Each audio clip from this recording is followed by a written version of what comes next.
Order! Order! You are an incorrigible delinquent at times. Behave yourself, man! Now, one of the key lessons of this last year since the pandemic took hold is that what started as a health crisis quickly turned into an economic challenge too.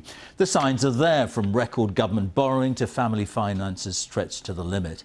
As our economics editor Faisal Islam has found on a visit to Coventry, some have survived or even prospered, but the economic impact has not been felt equally. The big lesson of the past year is that you cannot disentangle the pandemic from economics. There was no simple trade-off between health and wealth.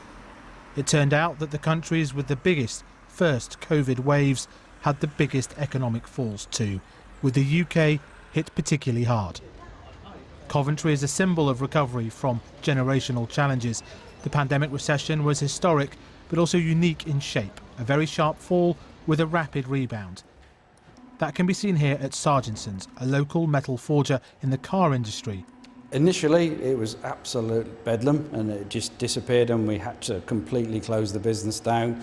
We just kept a skeleton crew in and we just tried to work out what we could possibly do.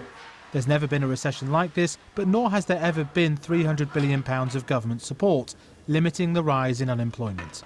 Here they had to furlough almost all staff in the first wave, but used the scheme to retrain workers in new cutting-edge techniques to win new business.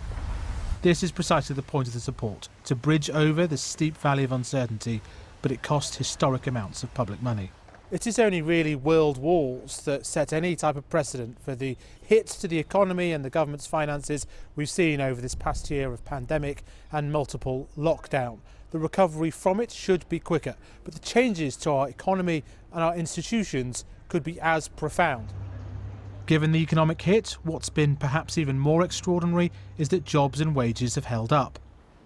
Isabel, a mother of four and freelance writer, is spending less on her car but more on a new kitchen. She's gone full-time working from home while homeschooling. And that means you then work in the evening, and which you sometimes do, but suddenly it's like, oh, it's every evening and you're working every weekend.